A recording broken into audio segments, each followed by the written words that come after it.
आप सभी भाई बहनों का आध्यात्मिक ज्ञानात्मक चैनल की संध्या बेला ज्ञान कक्षा में एक बार फिर स्वागत है। आज की चर्चा का विषय है नोटिफिकेशन और साथ में हमने एक शब्द लिखा है अपडेट। दूसरी विशेष बात, हमने नोटिफिकेशन को भी और अपडेट को भी, इन दोनों ही शब्दों को एक सफेद रंग से ही दर्शाया है। यानी कि ये सभी ज्ञान की एक सूचनाएं हैं, ताकि हम अपने ज्ञान का अभिप्राय देखिए मन बुद्धि के स्तर है। यानी कि जब तक हम अपने मन बुद्धि को अपडेट नहीं करते रहते, हालांकि परमात्मा ने तो देखिए मन और बुद्धि को आपको में ये सात्विक दी है, इसमें सत्वगुण की प्रधानता है। अक्सर हम बार बार कहते रहते हैं ना कि सात्विक बुद्धि बनाओ। सात्विक बुद्धि में ही आपके हमारी एक विवेक शक्ति जगने लगती है। विवेक शक्ति जगने से फिर शास्त्रों में जो एक सूक्ष्म सिद्धांतिक बातें समझाई गई हैं, वो आपको में समझ में आने लगती हैं। यदि हम साधारण स्तर पर अपने बुद्धि का स्तर रखते हैं तो वो राजसी या तामसी बन जाती है। देखिए, राजसी बुद्धि होने से आपके बड़ी विषय भोगों के प्रति एक विशेष रुचि जगने लगती है, और उस रुचि के साथ साथ जब हम इन विषय भोगों को छल कपट ठगी हेरा फेरी यानी कि अनीतिगत कार्य करते हुए प्राप्त करना चाहते हैं, तो फिर यही बुद्धि ये तामसी बन जाती है। अब समाज में जो अनीतिगत कार्य करते हैं, छल कपट ठगी हेरा फेरी करते हैं, और आजकल तो देखिए डिजिटल अपराध होने आरंभ हो गए हैं। ये अपराध की सभी स्थितियां बिना बुद्धि के नहीं होती, और ये बुद्धि होती है तामसी। तामसी बुद्धि का अभिप्राय क्या है कि ये पाप कर्म करवाती है। राजसी बुद्धि विषय भोगों में लगाती है, संसारी सुखों को पाने की ओर मनुष्य को कार्यशील करती है, क्रियाशील भागदौड़ करते हैं। ये जितने भी संसारी सुख हैं, जब हम इनको प्राप्त करने के लिए बुद्धि को लगाते हैं, अधिक से अधिक धन कमाना चाहते हैं, अपने व्यवसाय को एक बड़े स्तर पर ले जाना चाहते हैं, जब बड़े स्तर की जब हम एक नौकरी चाहते हैं, जिसके लिए हम देखिए भौतिक शिक्षा में भी 20, 22, 25 वर्ष लगाते हैं, तो ये बुद्धि का स्तर ये भौतिक माना जाता है। और जब हम परमात्मा को जानने का प्रयास करते हैं, एक जिज्ञासा उत्पन्न होती है, सत्संग के प्रति कहो, परमात्मा के प्रति कहो, आत्मा को जानने की एक जिज्ञासा होती है। ये प्रकृति की जो एक स्थितियों में जो दिन रात जो हम परिवर्तन देखते हैं, ये दिन कैसे बनता है, रात की स्थितियां कैसे बनती हैं, ये पृथ्वी जल अग्नि वायु आकाश पर जब हम विचार करते हैं, ये चांद सितारों पर जब हम थोड़ा चिंतन करते हैं, तो ये सभी प्रकृति की जो एक स्थितियां हैं, ये अंतोगत्वा आपका हमारा परमात्मा से एक योग करवाने लगते हैं। हम परमात्मा के प्रति एक रुझान रखने लगते हैं। ये सभी स्थितियां आपके हमारे जीवन में अक्सर बनती रहती हैं, लेकिन ये सभी स्थितियां अस्थायी होती हैं। अस्थायी का मतलब क्या है कि हम परमात्मा को जब प्रकृति की जो स्थितियां हैं, स्थितियों का अभिप्राय देखिए प्रकृति के 3 गुणों से लिया जाता है, क्योंकि शास्त्रों में तो प्रकृति के 3 गुणों के ज्ञान को ही एक सूक्ष्म ज्ञान कहा गया, और ये प्रकृति के 3 गुणों के आने का एक निश्चित क्रम है, जिसको अक्सर हम समझाते रहते हैं कि तमोगुण के बाद सत्वगुण आता है, सत्वगुण के बाद फिर रजोगुण आता है, और रजोगुण के बाद फिर पुनः एक तमोगुण की स्थितियां बनती। हालांकि इन गुणों के आने का क्रम कोई ऐसा नहीं कि कल युग में ही ऐसा है, इस द्वापर युग में भी ऐसा ही था, त्रेता युग में भी और सतयुग में भी, और अनादि काल से गुणों का यही प्रवाह एक क्रमबद्ध तरीके से सभी युगों में चलता आ रहा है। और इस सतोगुण में भी देखिए 3 अलग अलग स्थितियां होती हैं। सतोगुण एक गुजरे हुए तमोगुण से एक प्रभावित होता है, और एक स्थिति उसकी शुद्धतम स्थिति होती है, और एक आने वाले रजोगुण से प्रभावित होता है। हालांकि ब्रह्म मुहूर्त की जो एक स्थिति है, वो मध्यम स्थिति का जो एक सतोगुण है, यानी कि सूर्य निकलने से पूर्व की जो 2 घंटे 40 मिनट की स्थिति है, उसको हम देखिए विशुद्ध सतोगुण से भी जोड़ देते हैं। हालांकि प्रकृति में देखिए शुद्ध सत्वगुण विशुद्ध सत्वगुण होता नहीं, लेकिन सापेक्ष दृष्टिकोण से, क्योंकि ये अन्य गुणों के मुकाबले एक शुद्ध माना जाता है। ब्रह्म शब्द परमात्मा के लिए आता है और मुहूर्त का अभिप्राय समय से होता है। इसलिए तो हम बार बार कहते हैं कि जब हम ब्रह्म मुहूर्त में उठने लगते हैं तो आपका हमारा ज्ञान का स्तर बढ़ने लगता है, क्योंकि ब्रह्म शब्द को तो देखिए परमात्मा से जोड़ा गया है। परमात्मा से जोड़ने का अभिप्राय क्या है कि जब हम अपनी आत्मा को एकाग्र करते हुए संसारी विषय भोगों से हटाते हुए, यानी कि अपने मन बुद्धि को जब हम आत्मस्थित करते हैं और आत्मा का ध्यान हम परमात्मा की ओर लगाते हैं, ये ब्रह्म मुहूर्त में कुछ ऐसी प्रकृति की ओर से ऐसी अनुकूलताएं होती हैं। कहते हैं ना, परमात्मा और आत्मा ये चेतन सत्ताएं हैं।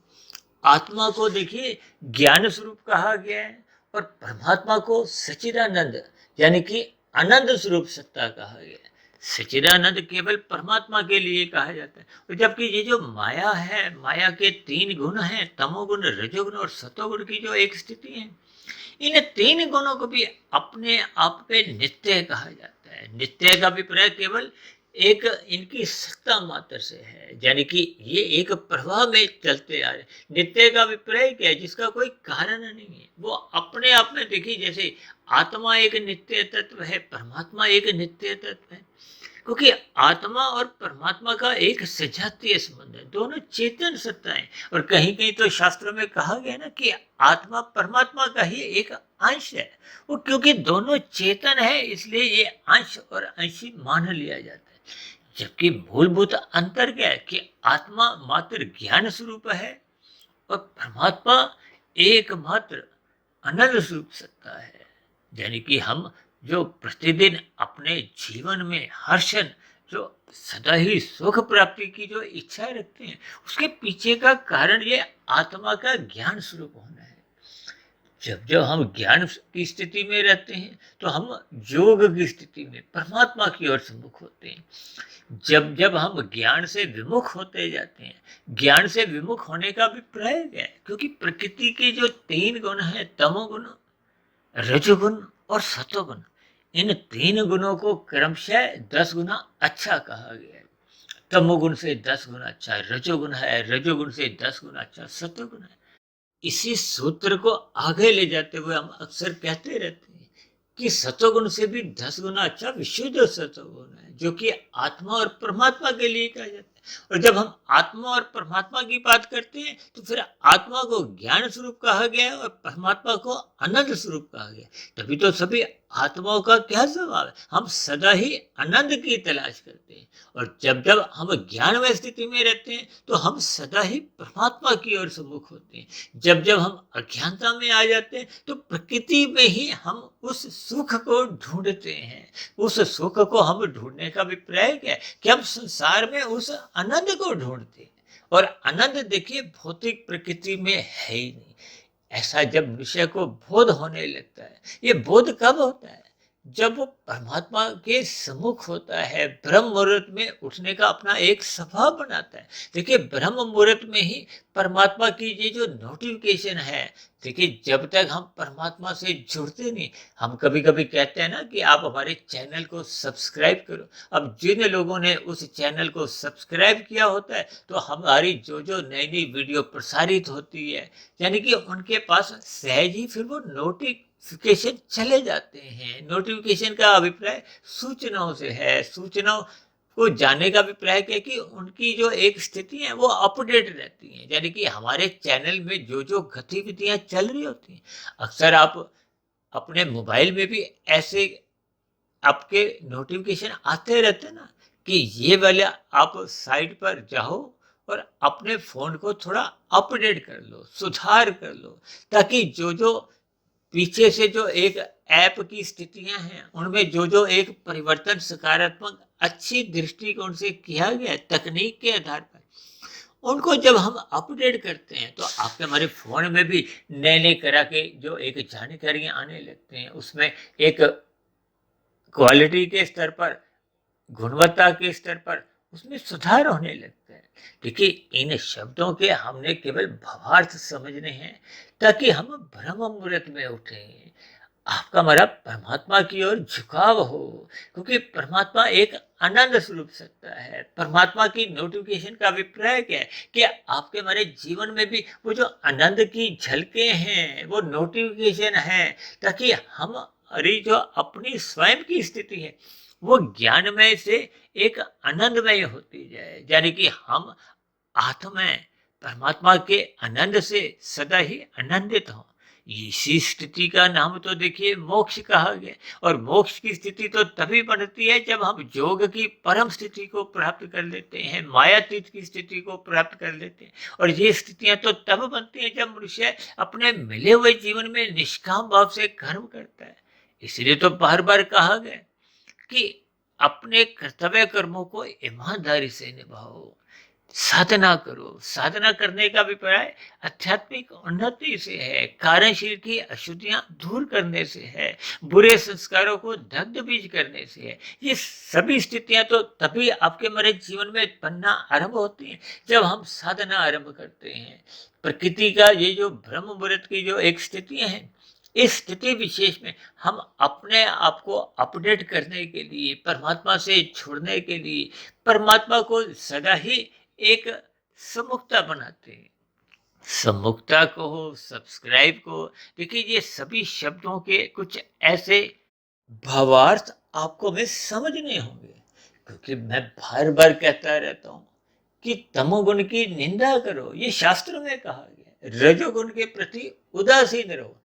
यह रजोगुण के प्रति उदासीन रहने का बस इतना ही अभिप्राय है कि हमें अपने जीवन में एक साधारण अवस्थाओं की पूर्ति के लिए ही इस प्रकृति के पदार्थों का संग करना है, ताकि आपका हमारा स्थूल शरीर स्वस्थ रहे, सात्विक भोजन हम ग्रहण करें।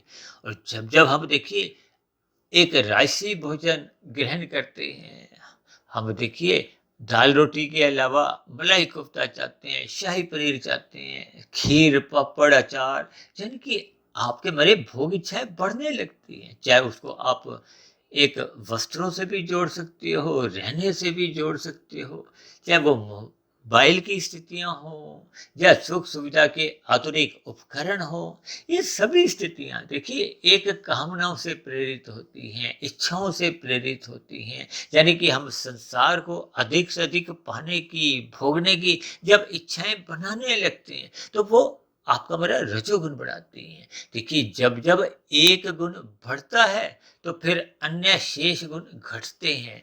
और क्योंकि रजोगुण और सतोगुण में एक दूरी है, तभी तो हमारे ऋषि मुनियों ने देखिए इस बात को थोड़ी दूरी कम करने के लिए इस शास्त्रों में जो विभिन्न प्रकार के कर्म कांड हैं, इनको इसीलिए रचा गया। ये कथा, कहानियां, कीर्तन, व्रत, ये सब इसलिए बने ताकि हम सतोगुण में जाएं।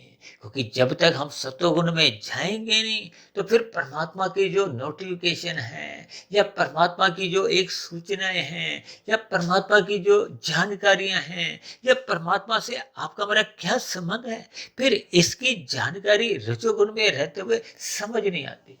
अक्सर हम बार बार कहते रहते हैं ना कि राशि मनुष्य सत्संग बेमन से करते हैं।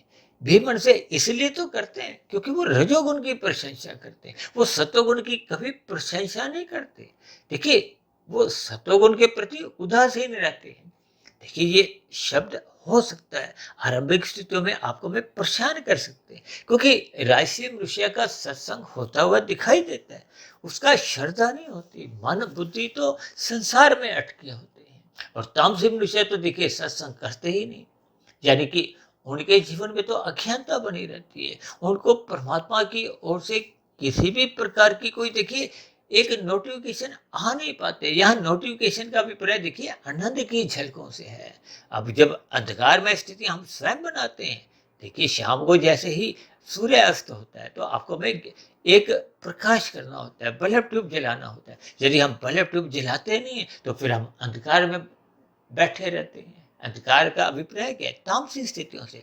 और इसी तरह जब सूर्य का प्रकाश सुबह आपके हमारे घरों में प्रवेश करता है और हम अपने खिड़की दरवाजे यदि बंद कर देते हैं, पर्दा आगे कर देते हैं, क्यों? क्योंकि वो प्रकाश आपके मारे एक निद्रा में विघ्न उत्पन्न करता है। यानी कि जब हम प्रकाश को आने से रोकते हैं और जब प्रकाश अपने आप हट जाता है तो हम ज्ञान का दीपक या प्रकाश का दीपक नहीं जाते। तो दोनों ही स्थितियों में आपके मारे स्थितियां क्या होती हैं, यानी आपके हमारे जीवन में अज्ञानता बनी रहती है, अंधविश्वास बने रहते हैं। ये सभी स्थितियां जब आपके हमारे कार्य शरीर में निरंतर ये तामसी कर्म होते रहते हैं, क्योंकि अज्ञानता में तो देखिए पाप कर्म होते हैं। तामसी कर्म हो, पाप कर्म हो, ये सब एक ही बात है। आपका हमारा कर्मशय बिगड़ता है, आपके हमारे बुरे संस्कार बनते हैं। ये सभी स्थितियां मनुष्य को मरने के बाद ये जो नीचे की तामसी योनियां है, 80 लाख प्रकार की तामसी योनियां जिनका हम बार बार अक्सर जिक्र करते रहते हैं। ये नीचे के जो 30 लाख तरह के पशु हैं, 10 लाख तरह के पक्षी हैं, 11 लाख तरह के कीड़े मकोड़े कीट पतंगे हैं, 9 लाख तरह के समुद्र में रहने वाले जीव जंतु हैं, और इसी तरह 20 लाख तरह की वनस्पति हैं, यानी कि पेड़ पौधे, ये जो फल सब्जियां, जड़ी बूटियां, ये सभी स्थितियां देखिए आप और हम अपने जीवन में अनुभव कर ही सकते हैं। इन सभी स्थितियों पर जब तक मनुष्य विचार नहीं करता, लेकिन विचार तभी हो पाता है जब हम सत्वगुण में अपने आप को स्थित करते हैं। और सत्वगुण में स्थित होने पर आपको हमें सर्वप्रथम ब्रह्म मुहूर्त में उठना होता है। ब्रह्म मुहूर्त क्योंकि सत्वगुण की एक शुद्धतम स्थिति है, और जब हम ब्रह्म मुहूर्त में उठने लगते हैं तो फिर परमात्मा के आनंद की झलकें कहो, परमात्मा के एक आध्यात्मिक दुनिया की जो एक सूचनाएं हैं, यानी कि शास्त्रों का जो जो गूढ़ रहस्य हैं, वो सब आपको में समझ में आने लगते हैं। ये जो हम बार बार कहते रहते हैं कि अपने कारण शरीर को शुद्ध करो, मन बुद्धि को शुद्ध करो। देखिए मन बुद्धि शुद्ध होकर ही आपका मेरा सत्संग श्रद्धा पूर्वक होता है। किया गया श्रद्धा पूर्वक सत्संग ही इस पर फिर चिंतन मनन होता है। चिंतन मनन होने से ही आपके हमारे कारण शरीर में फिर शुभ संस्कार बनने लगते हैं। जब तक कारण शरीर में शुद्धिकरण नहीं होता, यानी कि उसमें सत्वगुण की प्रधानता नहीं होती, यानी कि संस्कारों में शुभ संस्कारों का एक बहुमत नहीं आता, तब तक आपके हमारे जीवन में कोई विशेष सुधार हो नहीं पाता। अक्सर हम बार बार कहते रहते हैं ना, जैसे संसद में जिस दल विशेष का प्रधानमंत्री होता है उसी की ही चलती है, उन्हीं के द्वारा ही कानून बनते हैं। ठीक इसी तरह जिस गुण विशेष की आपके हमारे कार्य शरीर में प्रधानता होती है, उस गुण विशेष के फिर आपके हमारे मन बुद्धि के स्तर पर फुरने उठते हैं। फिर वैसे वैसे फुरने ही वो स्थूल शरीर के स्तर पर ज्ञानेंद्रियों द्वारा भोग करवाते हैं और कर्मेंद्रियों द्वारा नहीं कर्म करवाने लगते हैं। देखिए हम स्थूल शरीर के स्तर पर अच्छे बुरे जो भी कर्म करते हैं उसका कर्माशय बनता है, और मन बुद्धि के स्तर पर हम जो भी चिंतन करते हैं उसका कर्माशय तो नहीं बनता, लेकिन उसके संस्कार बनते हैं। अब बने हुए संस्कार फिर पुनः मन बुद्धि के स्तर पर विचार लाते हैं, वो विचार ही फिर स्थूल शरीर के स्तर पर नए नए कर्म करवाते हैं। इन सभी स्थितियों को आपको में ज्ञान पूर्वक समझना होगा, यानी कि अपने मिले हुए जीवन को आपको हमें परमात्मा से जोड़ने के लिए परमात्मा की सम्मुखता बढ़ानी होगी, ब्रह्म मुहूर्त में उठना होगा, ताकि आपका हमारा जो एक मिला हुआ जीवन है वो आनंदमय बनना आरंभ हो जाए। आनंदमय बनने का अभिप्राय क्या है कि आपके हमारी साधना आरंभ हो जाए, क्योंकि जैसे जैसे कारण शरीर शुद्ध होता जाता है, कारण शरीर शुद्ध होने का अभिप्राय शुभ संस्कारों से है, और शुभ संस्कार तभी बनते हैं जब हम श्रद्धा पूर्वक स्थूल शरीर के स्तर पर, मन बुद्धि के स्तर पर सत्संग निरंतर करते रहते हैं, फिर उस पर चिंतन करते हैं। ये निरंतर स्थितियां बनने से ही फिर कारण शरीर में शुभ संस्कार बनते जाते हैं, और जो पहले के बुरे संस्कार बने थे वो क्रमशः हटने लगते हैं, समाप्त होने लगते हैं, दग्ध बीज होने लगते हैं। तो फिर कारण शरीर शुद्ध होता जाता है। शुद्ध कारण शरीर होने से फिर जो आत्मा के ज्ञान पर, जब प्रकाश पर जो एक आवरण था वो समाप्त होने लगता है। आत्मा अपने मूल स्थिति में लौट आती है, और आत्मा का परमात्मा का तो पहले से ही सजातीय संबंध था। ये तो माया के तमोगुण और रजोगुण ने ये रास्ता रोका हुआ था। जैसे बल्ब ट्यूब के आगे हम काला कपड़ा रख दे तो फिर उसका प्रकाश रुक जाता है, ठीक आत्मा का ज्ञान ये अज्ञानता में बदल जाता है जब हम राशि और तामसी स्थितियों में होते। देखिए जो जो मनुष्य राशि होता है उसके जीवन में तमोगुण की कम अधिक प्रधानता होने लगती है, क्योंकि ये दोनों पड़ोसी हैं। एक राशि मनुष्य है, संसारी मनुष्य से बार बार पाप कर्म होते रहते हैं, उसको ऐसा बोध नहीं होता, क्योंकि ज्ञान की न्यून स्थिति है। और जब सात्विक मनुष्य अपने आप की स्थिति पर थोड़ा विचार करता है, तो फिर उसको परमात्मा का ज्ञान विज्ञान समझ में आने लगता है। इसलिए तो हम बार बार कहते हैं, अपनी सात्विक स्थिति मजबूत करो, ब्रह्म मुहूर्त में उठते हुए अपने कारण शरीर को शुद्ध करो, क्योंकि कारण शरीर जैसे जैसे शुद्ध होता जाता है, तो फिर आपका हमारा रजोगुण मर्यादा में रहता है। यही उपदेश तो भगवान श्री कृष्ण जी ने गीता में अर्जुन के रथ के जो 5 घोड़े हैं, वो आपके हमारे भोग विषय हैं। उनकी जो लगाम है, वो अपने हाथ में रख के यही उपदेश दिया है कि हमें अपने ब्रह्म मुहूर्त में उठते हुए साधना आरंभ करनी होगी, ताकि आपका हमारे जो दिन में जो राशि स्थितियां होती हैं, उसमें एक बिगाड़ न आए। बिगाड़ आने का अभिप्राय क्या है? जब जब हम रजोगुण में एक दिलचस्पी लेते हैं, आपका हमारा रुझान बढ़ने लगता है, संसारी सुख सुविधा के साधनों को प्राप्त करने की रुचि बढ़ने लगती है, तो वो अंतोगत्वा आपको हमें तमोगुण में गिराती है। तमोगुण में गिरने पे फिर आपके हमारे जो परमात्मा से जो नोटिफिकेशन आते हैं, उस नोटिफिकेशनों की गैर मौजूदगी में आपके हमारे जीवन में कोई विकास नहीं हो पाता, सफल नहीं हो पाता। इस अपडेट को आप सफलता से भी जोड़ सकते हो, आपका हमारे जीवन फिर वो सार्थक नहीं हो पाता। यानी हम सभी भाई बहनों को अपने मिले हुए जीवन को सफल करने के लिए, सार्थक करने के लिए, ताकि ये जो जन्म मरण का बंधन क्रमशः समाप्त होता जाए, और कम से कम मनुष्य को मरने के बाद ये जो अधोगति की स्थिति है, नीचे की जोनियों में जाना नहीं पड़े, इसके लिए हमें परमात्मा का ध्यान लगाना होगा। ब्रह्म मुहूर्त में उठते हुए परमात्मा की ओर से जो जो सूचनाएं हैं, नोटिफिकेशन है, उनको ग्रहण करते हुए अपने आप को परमात्मा से एक सम्मुख बनाए रखना होगा। यानी कि अपने मनुष्य जीवनी के महत्व को अपडेट करते रहने के लिए हमें सात्विक स्थिति मजबूत करनी होगी। तो ऐसी सभी शुभ स्थितियां आपके जीवन में भी बनने लगे। इन्हीं शुभकामनाओं के साथ चर्चा विशेष को यही विश्राम देते हैं। कल सुबह फिर मिलते हैं ब्रह्म मुहूर्त ज्ञान उपदेश कक्षा में। तब तक आप अपने आध्यात्मिक मित्र सुधीर भाटिया फकीर को इजाजत दें। आप सभी भाई बहनों को बहुत बहुत शुभ रात्रि, और सुबह ब्रह्म मुहूर्त में उठने के लिए मेरी ओर से आप सभी भाई बहनों को बहुत बहुत शुभकामनाएं। चर्चा संबंधित फिर भी आपके मन में कोई प्रश्न उठ रहे हो, मेरी कही गई बातों पर कोई आपत्ति हो, तो नीचे दिए गए कमेंट्स बॉक्स पर आपके प्रश्नों का, सुझावों का और ऐसी सभी शिकायतों का सदा ही स्वागत है। चर्चा विशेष को ध्यानपूर्वक सुनने के लिए आप सभी भाई बहनों का बहुत बहुत धन्यवाद।